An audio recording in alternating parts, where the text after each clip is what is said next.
Okay, I wanted to welcome everyone back to the next session of our training on self-directed services and our move to be able to talk to individuals and families we call natural support and get their feedback and involvement in moving people into the community. So in our last session, we went and visited different houses people moved into as part of this initiative, and I was reading through your comments, and it was funny because a lot of people had the same comments on their sheets, so I was able to summarize them into about 8 different points. I'll pass those out and share them with you.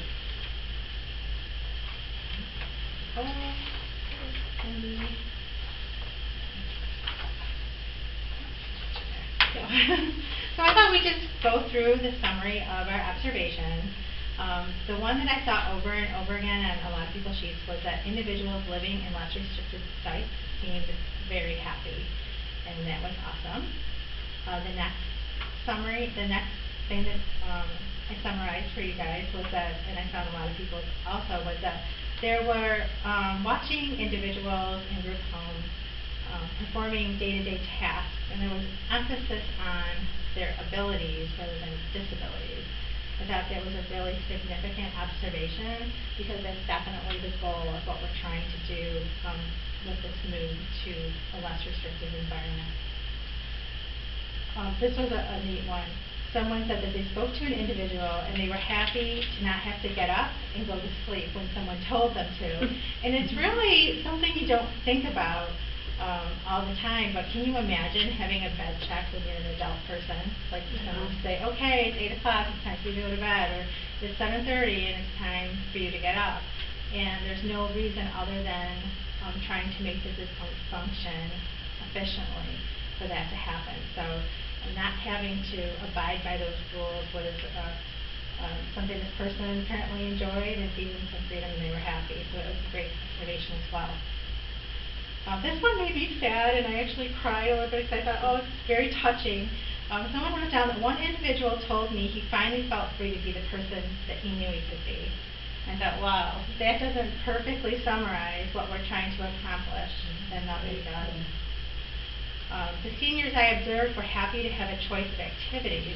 I know a lot of times in a group home setting, people are told what they're going to do. Okay, we're going shopping, and maybe you don't feel like going shopping, or we're going to the park, and if you don't feel like it, it's a group activity, and you're I don't say you're forced to go, but it's highly encouraged. There's not a lot of choice in what you're doing from day to day. That was a great observation. The individuals I observed seemed to value their independence. That's good. You see how this is going. Everybody's kind of saying the same things in different ways, and it's all very much what we're trying to accomplish with the program. Another repeat, but it was neat. The man I spoke to said he did not appreciate people telling him when to get up. He liked to be on his own schedule. Oh, wow, that's great. So, do you guys want to share anything that I haven't summarized, or what do you think about what you saw when you went out to visit people? I'll share something. I think each place that we visited was inspiring. Like the individuals seemed very happy and excited about their transitions and moving towards their, so-called their independent lives. Right. And it was a great feeling, and they really seemed to enjoy that freedom. And I think when you have it yourself on a day-to-day basis, when you hear somebody say that they've gained that freedom because we've helped them, it makes you realize, okay, I'm doing the right thing, I'm doing the right job, this is why I got into doing this work. Definitely, and I think that you've made a great point, Krista. One of the things that we try to do is move people out into the community so that they feel like they're making a difference.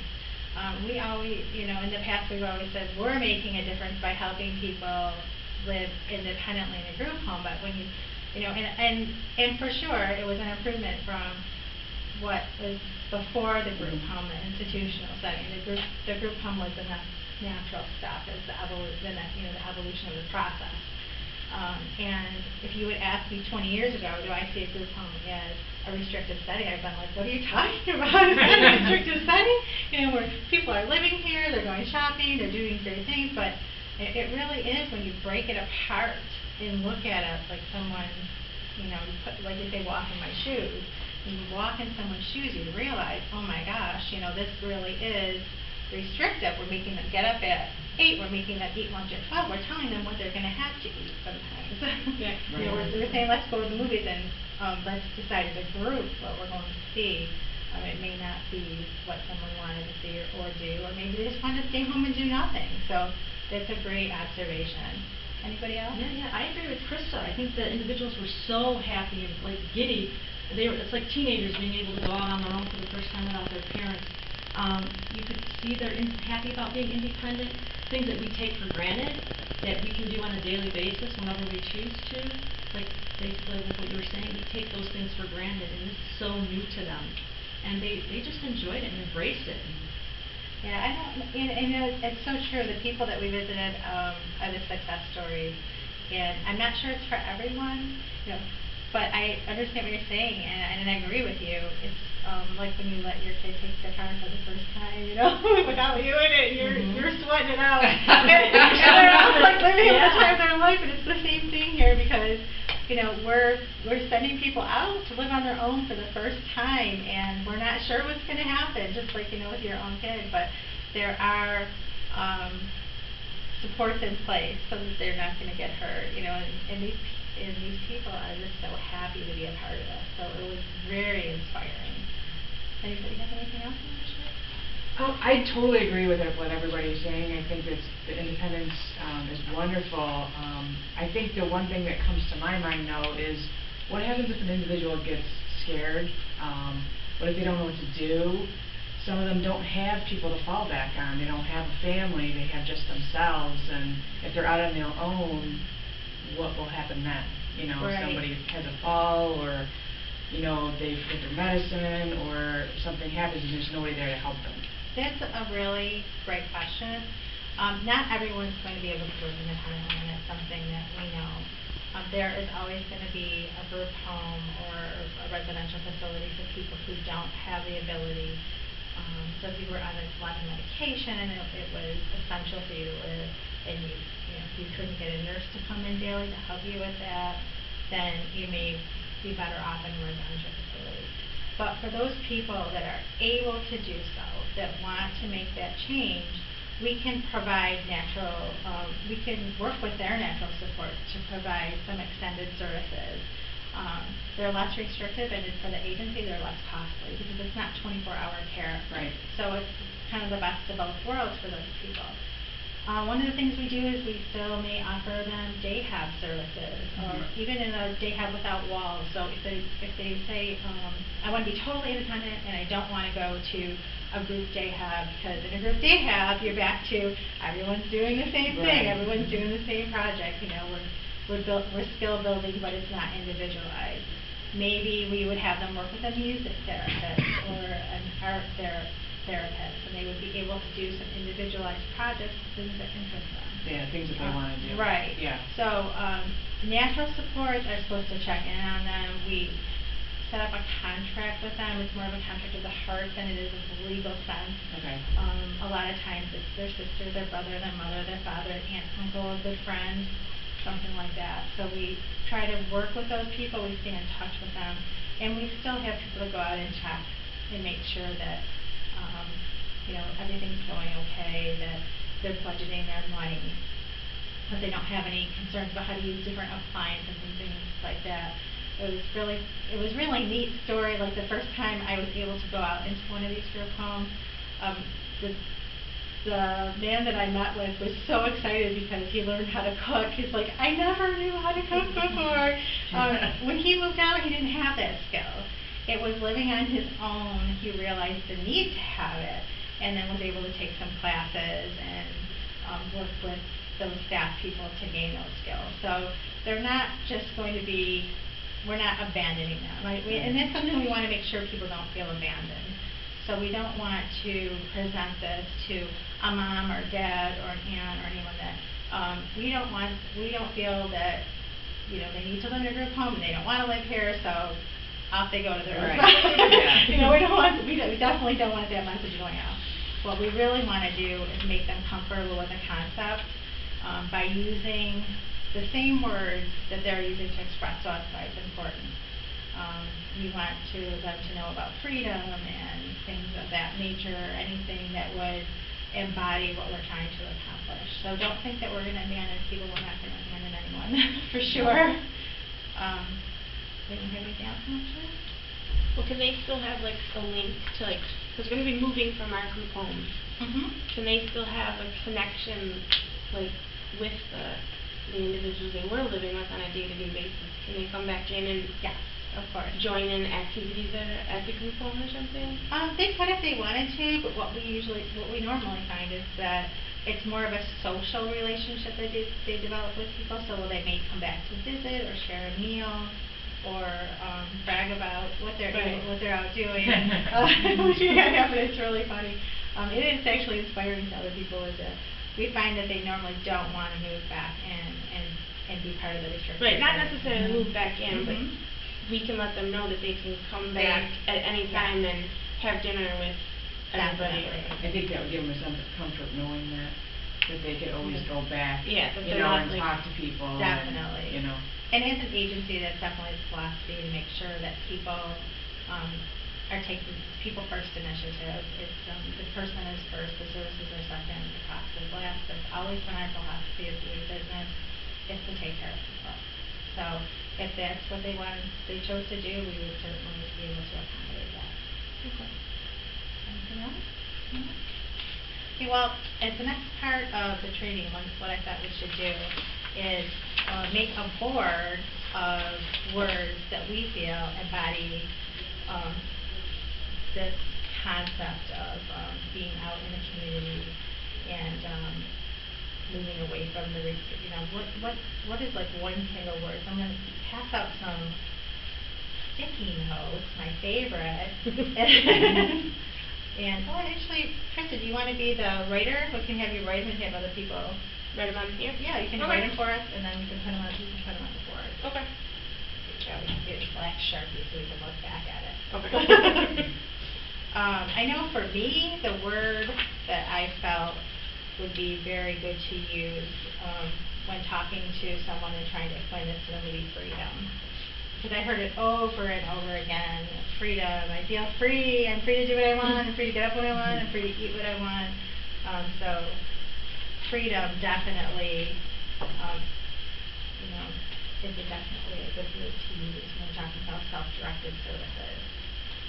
I would think community would be a good word as well. Community is a great word, and one thing that's interesting. I know that Nicole, you might go in part of this. I can't remember. We did a managed care training earlier in the year, and it was with the state of Michigan, who's already made this whole transition to self-directed services. And the amount of volunteering, and they did measure the amount of volunteering in the community since they started this, because often a 9-to-5 job, obviously, I don't think for a disabled person, a developmentally disabled person may not be something they get accomplished, but volunteering definitely works. And they saw a 40% increase in their volunteer organization volunteerism. So that was kind of neat. Yeah. I like the word choice, because you were talking a lot about we have the freedom to go to bed when they want and wake up, go to sleep. So choice, I think, is Choice is a great word. Definitely. They have choice to live where they want, with whom they want, and get up when they want to. Everybody likes choices. Yeah. Everybody does like choices, definitely. Anyone else? The other one that I heard a lot saying is independence. Independence. Independence is great. Independence is a great word, yes. And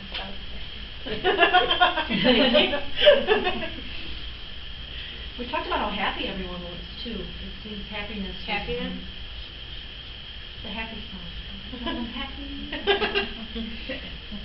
Happiness is definitely important. It's a great goal. I mean, I would hate to think that someone, it made me kind of sad sometimes when I read these, and I feel like, were they not happy before? And I think sometimes you don't know what you're missing until you have it, right? True. very true. How about skills? I think that's one where they're learning new things. If you have to get on your own, you're going to have to know more than you do now. Yeah, skills is that's a great one. Great idea. Also goals, they feel like they need this new experience, they're willing to set goals for themselves. That is a great thing to know.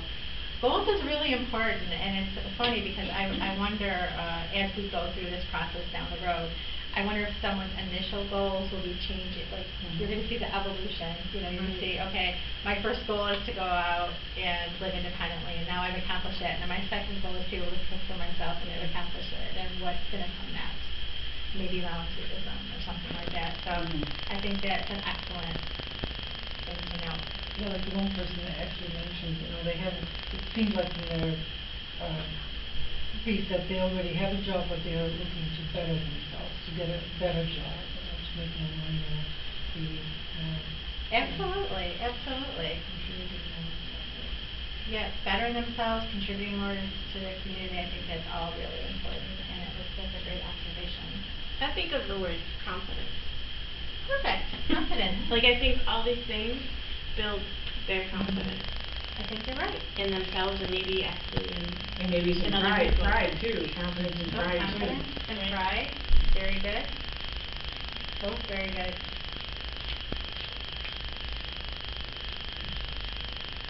I think pride is, confidence and pride, two great words, and I think that as a natural support and a family member or someone who loves someone who's taking this on, what a great thing to be able to instill in someone some confidence and some pride in their daily activities. That's really great. I was thinking imagination too. I mean, Yeah, I think that's good. That's very good. Imagination would be perfect. Who knows? Feel like it's spelling. You're doing a great job. Thank you.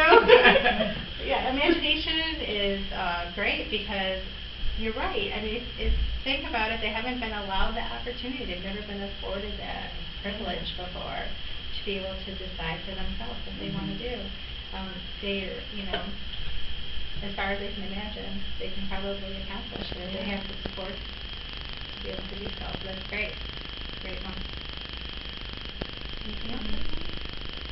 Well, I think they might have growth in their friends because they're going to be out in the community, so it's going to kind of like expand socialization. Yeah. Oh, that's great. Socialization, yeah. Friends, socialization. Yeah. You can do two sticky there, flash. Friends. Social.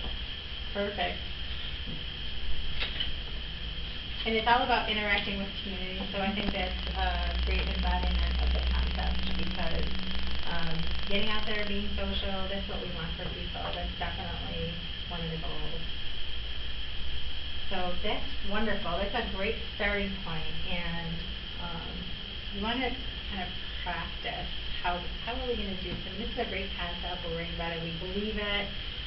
You can feel how people feel when we roll this out. I can feel how you feel if you live individual, because they're so passionate about moving out and being independent and having freedom and being able to imagine what they could be like. So the next part of this training, what I'd like to do is skills practice. So what I'm going to do is I'm going to hand out a template that I made up. And the template for you to write down a scenario that you may encounter on your job. So we wanted to talk about how you might handle it. So you'll write, if you wouldn't mind taking a couple of minutes to read through this and to write down maybe a scenario you think that you could run into on the job that you want to practice talking to someone about.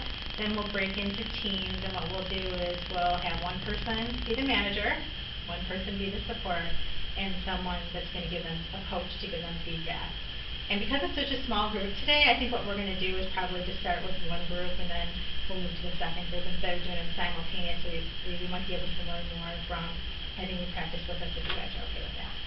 So are these skills, the scenarios, the ideas you want us to come up with, are they related to people the Yep. individual's moving out and... Yes, we Okay. want you to think about how you would explain to someone natural support that the individual that you're serving that lives in your group home right now, they want out. Okay. Because, you know, from a parent's perspective or a natural support perspective, it can be really scary. It's like, well, what do you mean my son wants to move out? You know, I know he's safe here, he's got 24-hour care, I know he's eating, he's taking his medicine. Okay. There's no possible way that can happen. But we know that that's not true. And as much as parents, some of us are hesitant to let our kids, you know, move on and grow up and go to college, you can probably correlate to that, to this. Their family member, their loved one is safe now, and they're not understanding why they need to move out. So I'm going to pass these out, and if you don't mind taking a moment, think about it.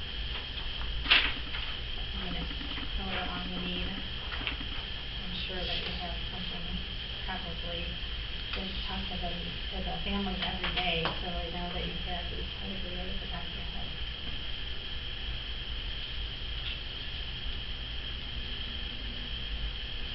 In the meantime, I'm going to write down all your fantastic ideas. I like anything nice and good in this training together.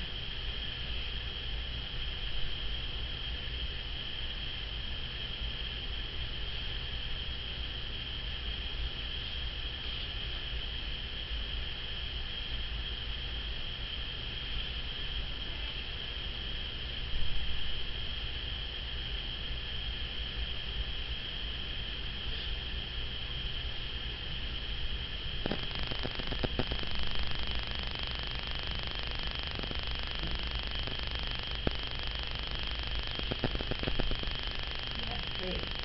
Great work.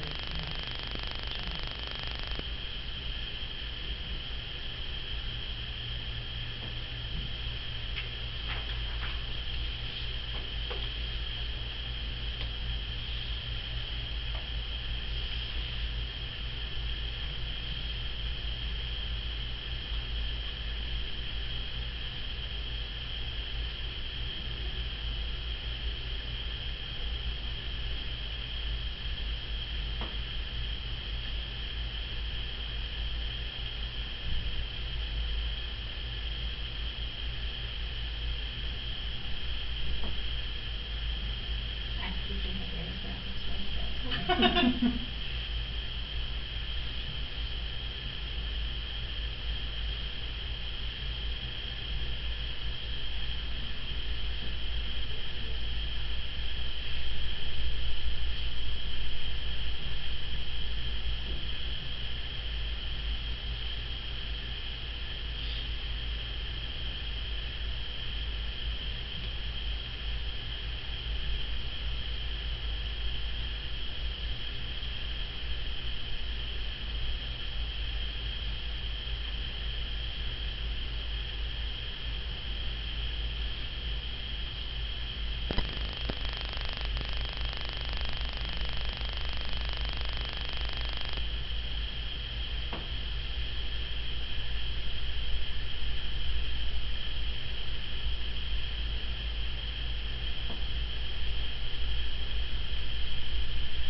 You don't have to make it too detailed, just so you can look at framework reference. Think about another minute. Okay. So, I'm hoping my conversation evolves and that helps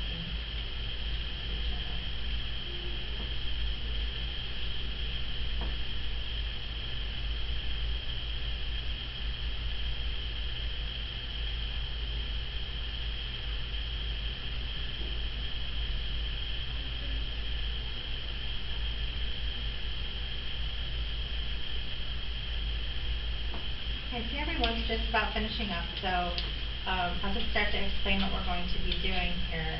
I'm going to actually start with the three of you, Nicole, Cindy, and Krista, and each of you will take on a role. So we'll do coach, manager, natural support.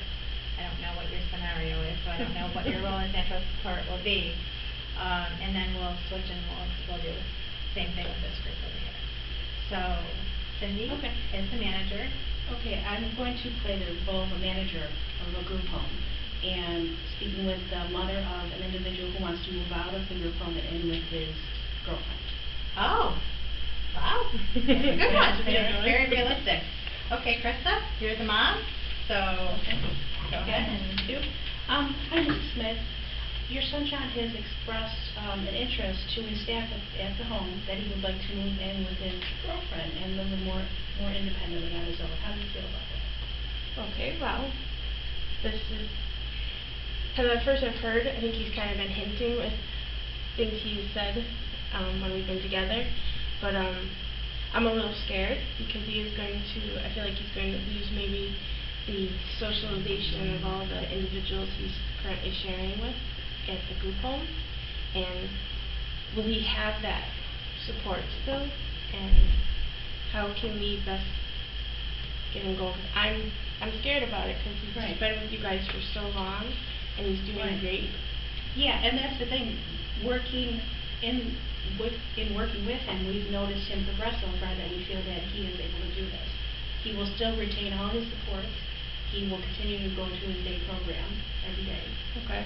And he still will have an MSC coordinator visit with him twice a year and continue to talk to him about his goals and what he wants to do, like he's expressed an interest in budgeting. So that's a goal to learn when you're moving out, that you know how to budget your money. So we'll still work with him on his plan about that. So he will retain all the supports that we've offered to him before, but he's just going to have a little bit more freedom and independence to come and go as he pleases. Okay, so this would be something that would be discussed in his ISP meeting? Yes. Okay. Yes, definitely. At his ISP meeting, which you will be attending, his day program manager will be there, his MSC coordinator will be there, and I will be there. And we'll discuss, and John will be there to discuss what he wants for his near future and discuss what his goals are and to help him progress into the next transition of his life. Okay, so could we also maybe address concerns that maybe I have with certain things? Like, he's done great learning how to do his laundry and with his budget. I know he's been very excited about that because he gets excited when he goes out and buys, you know, like a shirt for himself or a CD that he's really wanted. But I'm concerned about, like, the grocery end of it and the actual doing that much shopping on his own. So we'll be able to design a plan for him that maybe it's not so much at one time for him, and that he can learn how to do maybe some grocery shopping more on a daily basis than like once a week or something. Yeah, he will have somebody, when he needs to go shopping, come to his house, pick him up, and she will take him out in the community if he needs to go grocery shopping. She will take him, and she'll be his support and, you know, help him decide what he needs. He says he wants certain things, and she'll help him with that, and she'll support him in that. So whenever he needs it, he will have somebody to take him. Okay, so he'll always have, like, when he moves out, he'll always still have a connection back Yes. to People Inc. and to the North Forest site. Yes. He doesn't have to lose any of No, that. and he can visit his friends back at the home whenever he likes. If they want to set up a dinner out, an outing, if he wants to do that, he will. It's not a cutoff at all from the services. It's just an expansion of what we have. We feel he's progressed enough where he can do this.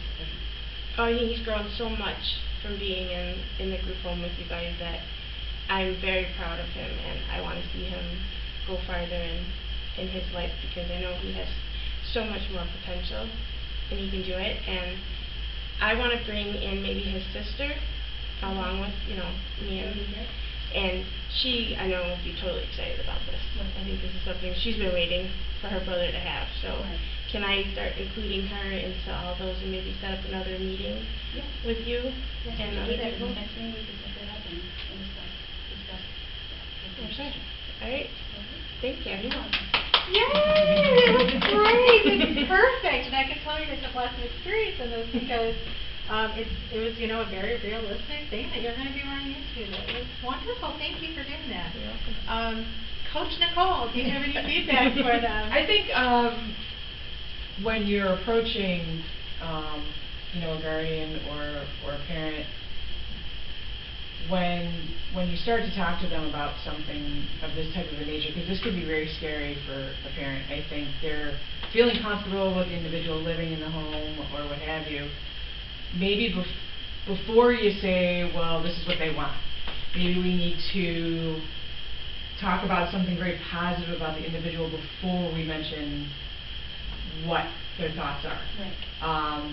Say, you know, this individual has been doing this in the home, we've been seeing improvements in this area, they've expressed some things that they would like to do on their own, and when talking to the individual, we found out that they would like to live with their significant other or with a girlfriend, and maybe that will help to ease the transition before the idea of it, and maybe it will flow better for the parent. Right. And yeah. I think that's really sound advice. It is going to be very scary for some people. Today's mom was very positive about it, but if you had someone, you might not find that every person is that way. Right. So kind of easing them into the conversation a little bit would be helpful, but I thought the words that you used were correct. I think that you gave the appropriate amount of information to the mom about the different supports and that the agency is not cutting the person off. We definitely don't want people to feel abandoned in this process. So that's really important. So I think, bravo, great job. You guys have any additional feedback? It's good. You guys ready to start? I agree. Okay. How about you go, Karen?